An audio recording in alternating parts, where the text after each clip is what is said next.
Olá, amigos, amigas, senhores, senhoras, senhoritas. Eu sou o professor Leonardo Lugokenski e esse é o programa Conexões com a Nossa História, um programa do Instituto Histórico e Geográfico Oeste Catarinense. E hoje vamos falar sobre saúde e, obviamente, vamos falar sobre região. Aguarde!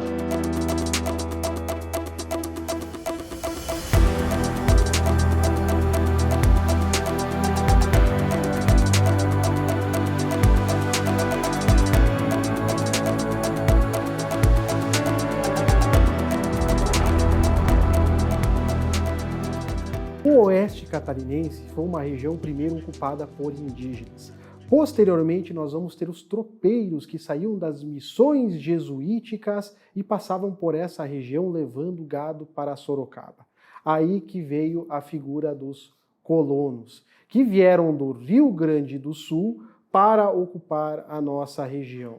Descendentes de italianos, descendentes de alemães, descendentes de poloneses, romenos, alemães puros, que acabaram proporcionando o desenvolvimento que nós temos na nossa contemporaneidade.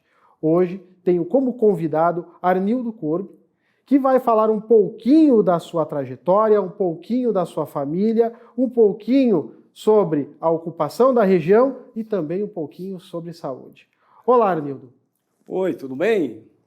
Como é que foi a chegada da família Korb no Brasil? Como é que foi a história dessa família? Bem, Leonardo, a questão é se olharmos por esse prisma das colonizações, temos que entender que a história é cíclica, né? Tu falaste ou me questionaste sobre a história da família Korb, ou Korb, como falam realmente alemão, o K tem o som de K, né, Korb. É justamente um grupo, né, descendentes germânicos que chegaram ao Brasil, os primeiros lá por volta de 1870, não se sabe precisamente, né? Foi quando ocorreu o auge da migração europeia, né, para todos os continentes, todo o continente americano, e os alemães principalmente.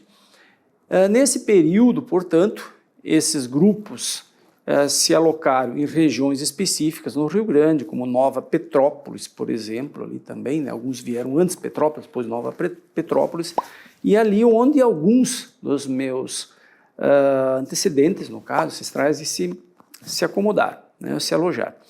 Nesse caso aí, um dos meus trisavós, Hal Korb, ele chegou, portanto, essa região Nova Petrópolis, por lá ficando, e um dos seus filhos depois, que não conseguiu se estabelecer naquela região, acabou migrando para Ijuí, que foi uma das últimas regiões ou municípios a ser colonizado no Rio Grande do Sul. O interessante é que Ijuí, quando tu falaste das inúmeros grupos étnicos e culturais que tem em Chapecó, Ijuí foi colonizado por torno de 12 grupos étnicos diferentes. Tanto que Ijuí é considerado hoje como uma terra das culturas diversificadas. Foi uma das poucas cidades planejadas e traçadas para alocar grupos diferentes, desde poloneses, letos, árabes, alemães, italianos, poloneses, e aí 12 grupos diferentes. Então tem uma história muito interessante. E no meio desse caldo, né, que esse grupo, né, ou essa família Korb se instalou, mais precisamente numa comunidade que na época não tinha esse nome, chamado Alto da União, que fica entre Ijuí e Cruz Alta, uma região divisora de águas, um dos pontos mais altos da região noroeste, tanto que o Exército tem uns pontos ali onde são emitidos ainda mensagens que chegam até a fronteira do estado. E nessa região, portanto, é um limite entre a região dos Campos, né, de Cruz Alta, e a Mata Atlântica, né?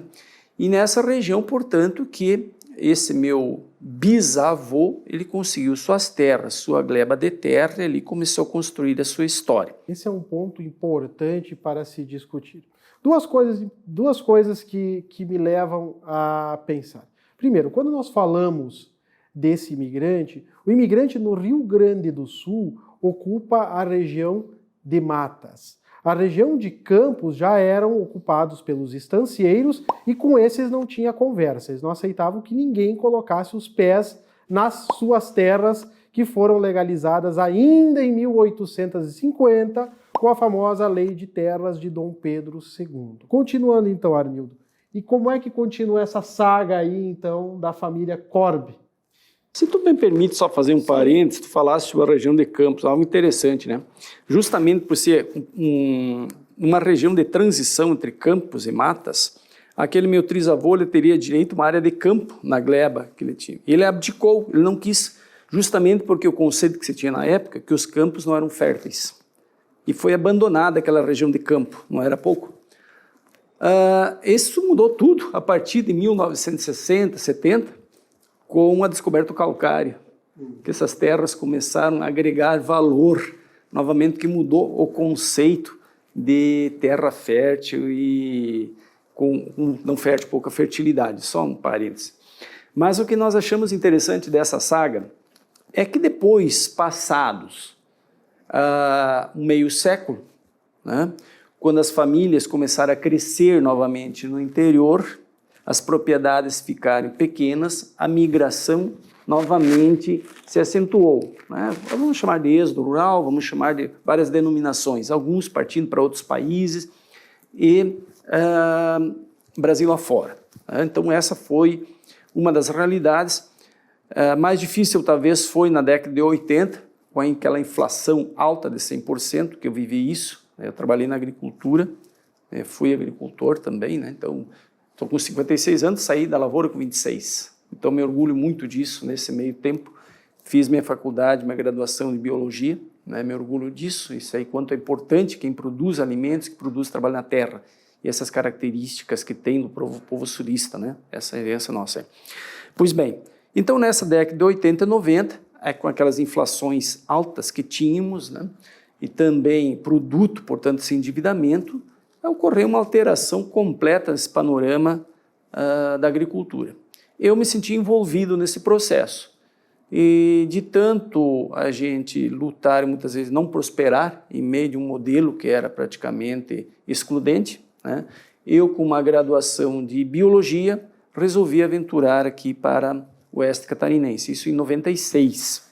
Né, quando, chegando aqui, professor de biologia, praticamente, as universidades daqui não estavam formando para o mercado ainda, né? As primeiras turmas começaram lá por volta de 97, 8, né? Então não me faltaram aulas para ministrar, e assim fui fazendo a minha história, ministrando aulas em escolas do município, assim, escolas do estado, né? Do estado. Em 2000, iniciei meu mestrado na Unijuí, discutindo esse viés de educação e meio ambiente, que eu já tinha um pé nessa possibilidade. Assim, retornei novamente e, em 2004, no caso, entrei para a Universidade do Estado de Santa Catarina, curso de enfermagem, na época em Palmitos, e, posteriormente, em 2010, iniciando em 2011, meu doutorado em Ambiente e Desenvolvimento, Saúde Humana. É quando esse viés saúde humana começa a perpassar em meio a essa minha formação eclética, né? Formação eclética, e que a gente começa a entender o quanto o meio ambiente ele tem a relação direta com a saúde, e assim como também a própria cultura, entendendo isso, né? Esses fatores é que fazem parte. Então, hoje, eu me atendo a esses elementos que são importantes para entender promoção da saúde, que temos um mestrado profissional ali onde atuamos, o quanto esse elemento ambiente ele é importante na condicionamento da saúde.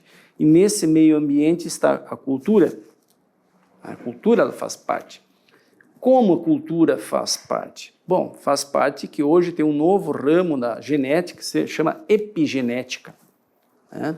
E esse ramo da epigenética diz o seguinte, que fatores em vida, desconstruindo um pouco o que Darwin tinha criticado na teoria de Lamarck, né? Que Lamarck seria o seguinte, a lei do uso e desuso. Pois Darwin, não, tem a questão da evolução e a seleção das espécies. Essa teoria da epigenética volta um pouquinho para Lamarck, dizendo, olha, elementos em vida podem ser repassados para os descendentes. elementos vivenciados, aquilo que marca, né, que estressa o DNA, aquilo que estressa o DNA, aquilo que interfere no DNA pode ser transmitido. São elementos novos entrando na epigenética. Esse é um ponto importante a discutir, porque quando nós falamos em cultura, não podemos deixar de citar Clifford Geertz, que trabalha que a cultura é uma teia de significados e significações que um grupo social dá ao meio em que vive. Esses significados e essas significações marcam profundamente os indivíduos, tanto que eles são passados pelo costume. E partindo aqui da nossa conversa com o professor Arnildo, quando essa marca ela é tão profunda, ela acaba ficando dentro do nosso DNA e passando para outras gerações, também em questões biológicas.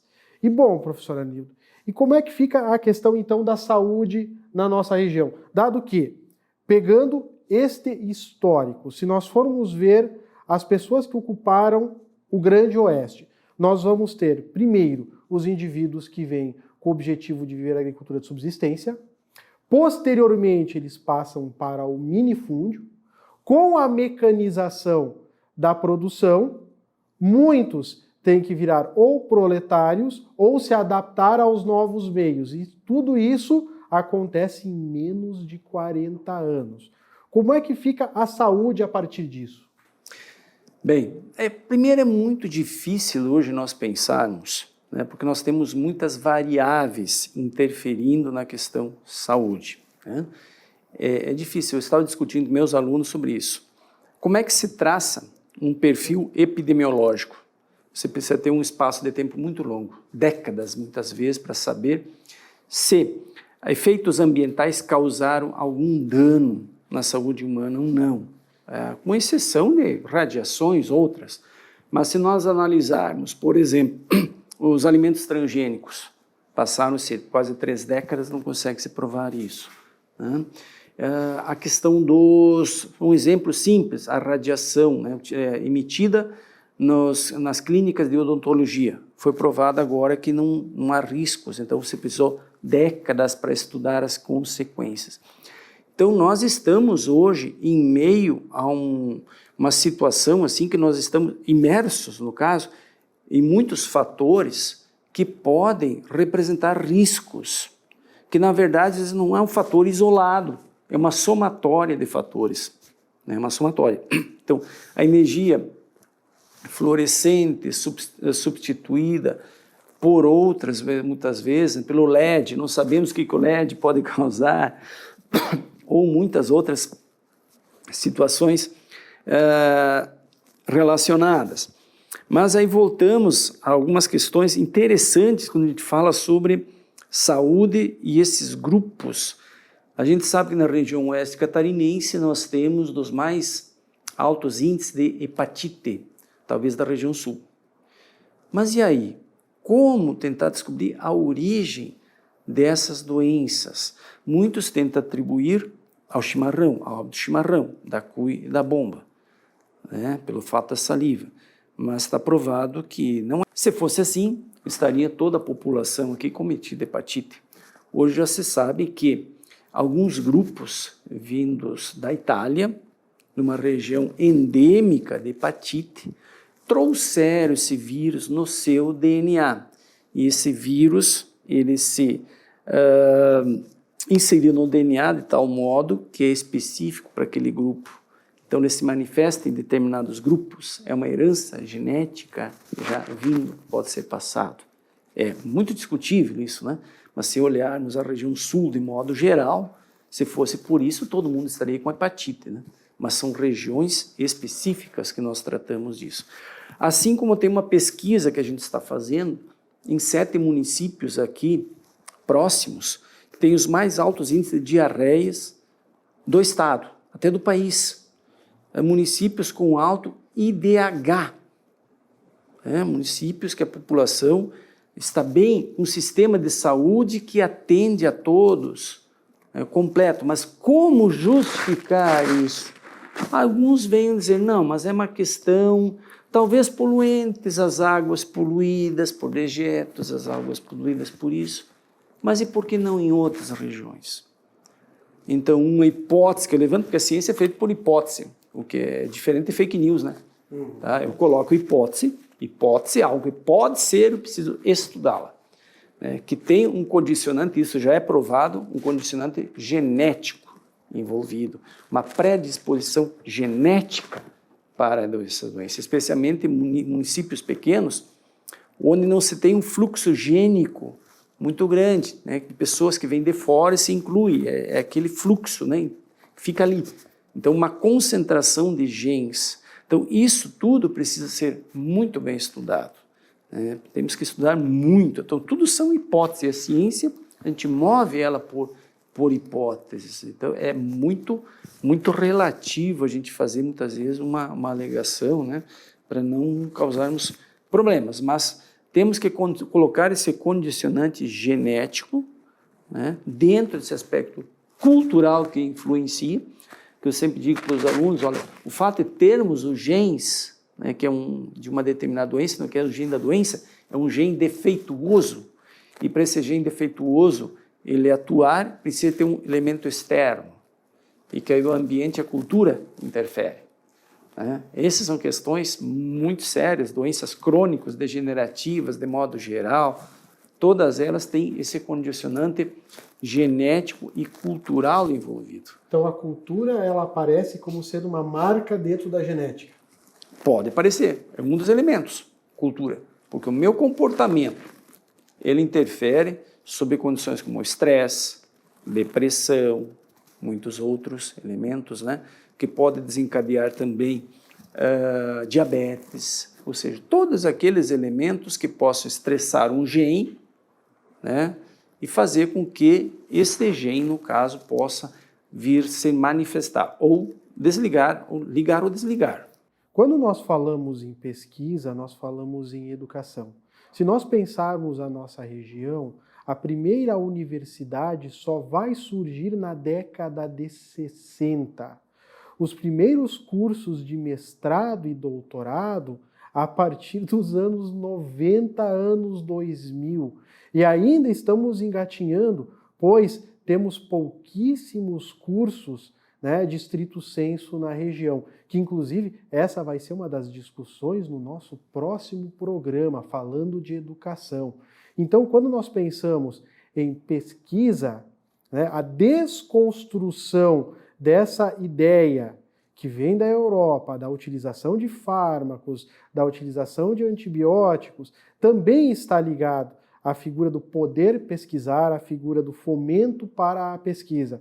E com este número reduzido de instituições que atuam nesse campo, isso proporciona que o que é tradição ainda se mantenha, que você vá para o médico e ele prefira já colocar um antibiótico já de ataque do que pensar em uma alternativa. Outro ponto também, quando nós pensamos em uma região que se transforma, nós temos que entender na dinamicidade. A região oeste deixou de ser uma região agrícola a partir da década de 70 e tornou-se uma região agroindustrial para industrial. Então as pessoas não têm tempo para se tratar. As pessoas não têm tempo nem sequer para ficar doentes.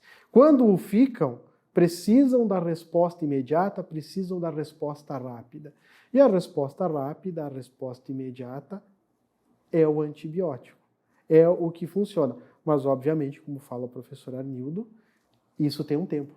E esse tempo está se esgotando. Então, por isso, para o futuro, é importante pensarmos para as próximas gerações como é que vai ser o estilo de vida, dado que isso não se manterá. Gostaria, em nome do Instituto Histórico e Geográfico Oeste Catarinense, agradecer ao professor, nosso confrade Arnildo Korb, pela explicação, pelo nosso bate-papo, e nos vemos então no próximo episódio falando de educação. Até mais!